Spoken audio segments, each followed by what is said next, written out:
very important that we now hear from attorney Flo Kennedy, who has been such a staunch fighter for so many causes, and certainly this is one that she's extremely interested in, and we'll hear from Flo in a minute or so. Okay, I'm Flo Kennedy, and I've been described as being on my deathbed, which is very accurate. But since I've been on my deathbed for 5 years in leaflets for the cause, it's understood that nobody needs to take this very, very seriously. Because I'm only 79 years old, and I plan to live at least until I'm 80.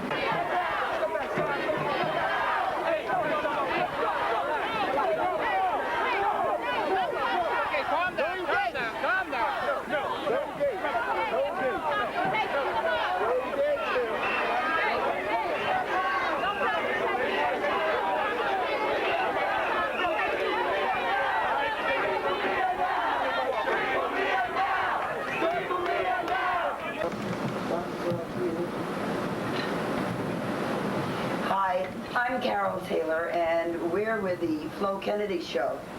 And today, it's very exciting. We have Sofia Bukhari, who is the tri-state co-coordinator for the coalition to free Mumia Abu-Jamal.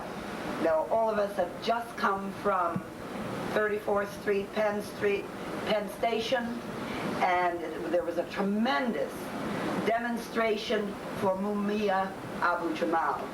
Some of you perhaps are not familiar with this former Black Panther, but I'm sure that our co-chair is going to fill you in, and I want you to pay strict attention because this is an issue which concerns every single human being on earth. Sofia Bukhari. Thank you for having me and letting me give us this time to talk about the case of Mumia Abu-Jamal. As Carol stated, we just came back from a demonstration to bring to the attention of the world the fact that we are not going to quietly sit by while the state of Pennsylvania attempts to execute Mumia Abu-Jamal. Now, those of you who don't know who Mumia Abu-Jamal is, and you have not heard about it before, let me just backtrack a minute and tell you who Mumia is. Mumia Abu-Jamal, who was at 13 years old, born and raised in Philadelphia, Pennsylvania, was beaten and stomped by the police in Philadelphia, and on a march, and that's the first contact and a movement march at 13 to deal with racism in the schools in Pennsylvania. Following that demonstration, and it was like 1966, 1967, when the Black Panther Party was just coming into being in the country, Mumia heard about the Black Panther Party, and when there was no Black Panther Party in Pennsylvania, and he formed that first chapter of the Black Panther Party in Pennsylvania at 14 years old.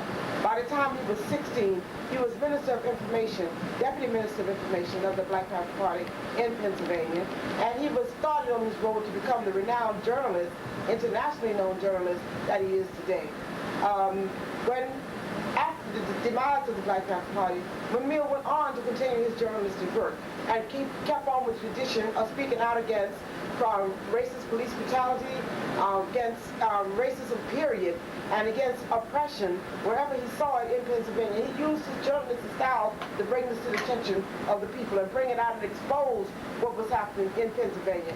And in 77, when MOVE, the organization MOVE, was being attacked by the Pennsylvania police, Mumia spoke out against that. But everybody was denouncing the MOVE organization, and Mumia spoke out and used his journalism, his abilities to speak out against that. And he spoke out so much and so that he became a threat to the state of Pennsylvania. He became albatross around the neck of the Philadelphia Police Department, and they couldn't catch him doing anything but telling the truth. And so, in the night of December 8th, when Mumia was riding, he was harassed so bad that the media that he worked for stopped him from practicing, stopped him from doing his job, and stopped paying him to be a journalist and report the truth because he was reporting stories they didn't want to be reported. So he was put in a position where he had to support his family by driving cabs at night. On the night of December 8, 1981, Mumia was driving his cab in the corner down the street in Pennsylvania. And it was a street like, I don't remember the name of the street, but I know that it was like Times Square, like people be out in all hours of the days and nights. He was driving by and saw something about it that looked like his brother being beat by a police officer. And he stopped to go to his aid. In the ensuing, whatever happened, according to the witnesses that were on the corner, Mumia's brother was beat unmercifully. Mumia was shot in his chest, and he was almost killed. And an unknown assailant that didn't even try to find out who was it, shot the cop and ran around the corner. When they came on the scene afterwards, Mumia was sitting on the sidewalk, bleeding, and he couldn't go anywhere. The witnesses said the person who shot the cop had ran around the corner and down into an empty block, alleyway. But they saw Mumia, their arch enemy, and they stopped looking. They didn't look any further. And they picked him up, they took him to the hospital, they tortured him. His sister said he was tortured so bad, and beaten so bad by the time he got to the hospital, he was barely alive. And he couldn't even recognize who he was, what was happening around him. His sister said that from the time that he was brought in, Mumia, the only thing he knew was these people had beaten him so bad that he did not want to trust his life to an operating room or to doctors or anybody without somebody there who could make sure he survived. His sister came in and talked him into letting them operate on him. And that was what happened. And by the time July 3rd of the next year came along, they used Mumia's membership in the Black Panther Party 12 years earlier to actual conviction and actual death penalty. And so now Mumia sits on death row. I am one of 5 attorneys who've been working for months on this case to review, to gather evidence, and to do research to undo that conviction and reverse the death penalty. With me here today is Rachel Wilkenstein, who is behind me, who will also answer questions from the press. The papers that were filed today constitute over 300 pages, 47 exhibits, 13 affidavits, all of which are directed to the fact that Mumia Abu-Jamal never had a trial and is a man who is demonstrably innocent.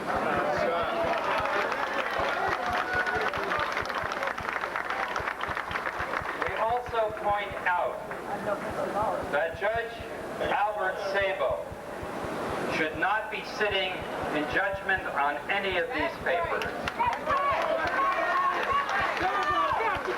We're here today partly because of Judge Sabo. That's right. And what we seek today is Mumia's first day in court, because he hasn't received one yet to this time. We also asked for a stay of the warrant that was signed by Governor Ridge on Thursday, June 1st. I want you to know that no governor in the history of Pennsylvania has signed a warrant for execution when a person on death row was about to go before a judge to have his case reviewed in a judicial proceeding. Governor Ridge was the first judge to intervene to try to take this case out of the hands of a court by signing a warrant prematurely last Thursday. And he did it because he knew we were going to be here today. This is only the last outrage in a series of outrages which has marked Mumia's case from the very first day. We now have evidence, we have proof that the police knew that there were 4 people who saw the shooter run away that night. And although they cite the fact that they have 3 eyewitnesses, those 4 people were effectively silenced through coercion and harassment. One had to leave the city of Philadelphia and move elsewhere. Another never was called to the stand. A key witness who was available was not brought in because the judge refused a continuance. The police sent him on vacation. He was a police officer. From the very beginning, this trial was marked by irregularities, wholesale constitutional violations. The jury was racially picked in violation of Supreme Court decisions. And after the jury was picked, what happened? There was one juror, an elderly African-American woman who was the only juror whom Mumia had selected before his right to represent himself was taken from him. Now you know that ain't right. What happened to that juror? In the secrecy of his chambers and out of Mumia's presence, Judge Sabo removed that juror and replaced that juror with a middle-aged white man who said he could not be fair to Mumia. That's the kind of jury he had. You're all black people. That's right. Yes, that's true. But what we're going to do in this proceeding is we are going to expose the sham of when people say to me, and the press repeats it often, didn't Mumia have a jury trial? The answer is no. So we were out in the street today to let them know that August 17th, he would not be executed on August 17th. Not only will he not be executed on August 17th of this year, he will not be executed on August 17th of next year, or not ever. And that's why we've been there today. On death row. And Judge Sabo has been reversed more than any sitting judge in the United States for putting people on death row. He has Police arrested that guy just because he blew the horn. He got tracked the train over there.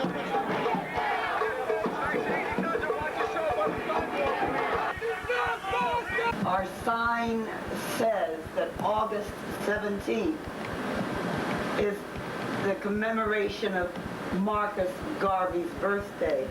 Now it would seem to me that the racists who are orchestrating Mumia Abu-Jamal's execution dates and times are some of the most evil racists in the world.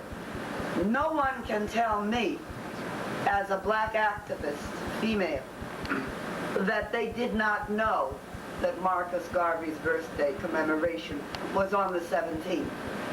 If they tried, if anyone tried to make a point which would even further organize against Mumia's execution, they couldn't have picked a better kind of program or function or date.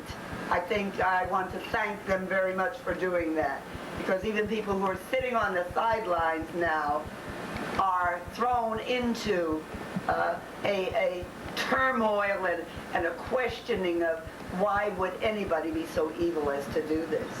Sofia, can you explain what is going on in the rest of the country in terms of organizing against the death penalty, and especially of Mumia? Well, first I want to speak to that August 17th date. This is not the first time they attempted to execute a black person on August 17th. On August 17th, 2 years ago, they attempted to execute Gary Graham in Houston, Texas.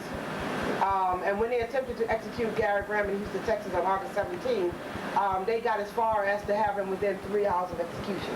They had moved him to the death chamber, wait outside the death chamber for an execution. We got the word that day that we had been working on that to stop that execution for a while. And when we got that, then people from all over the country started calling and faxing and putting the pressure on them to stop that execution. They went up to the 3 hours ahead and then they had to call off that execution. And Gary Graham, not only did they have to stop that execution on August 17, 1993, but he's still not, no new execution date has been set.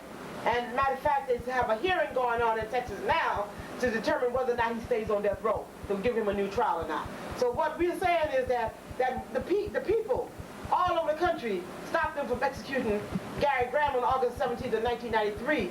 Now those same people all over the world. Today we got faxes from the African National Congress in South Africa. Beautiful. Calling out to stop the execution of Mumia Abu-Jamal. We got from the workers, the workers union, Socialist Workers Union in South Africa. 3 different unions in South Africa sent communiques to stop the execution of Mumia Abu-Jamal.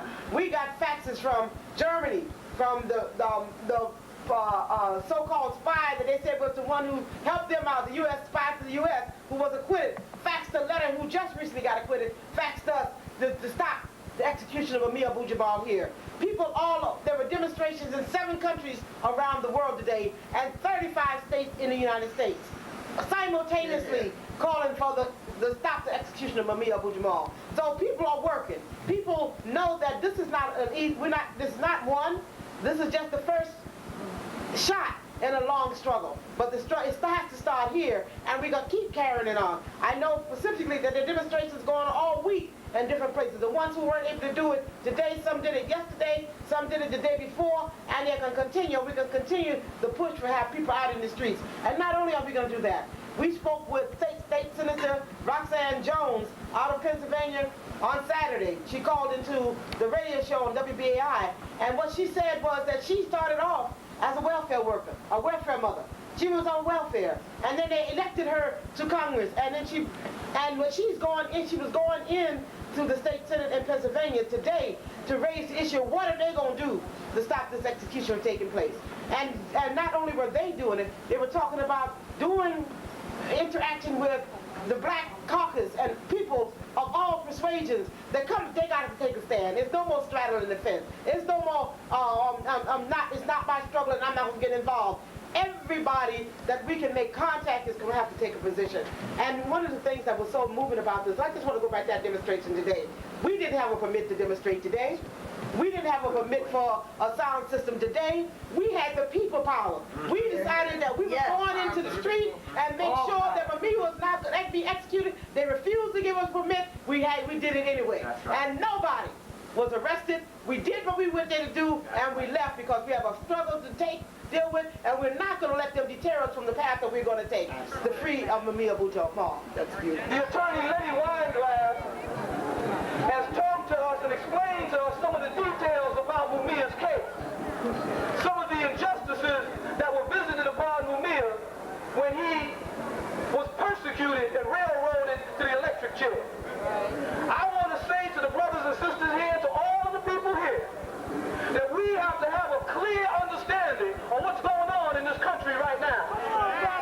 We have to have a clear understanding of what is happening to poor people, to black people, to women, and people of color in this country right now. We have to be very clear that saving the life of Mumia Abu-Jamal is saving our own life. That Mumia stands in for us. And if we don't stand up for him, he's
say he's confident, because then he knows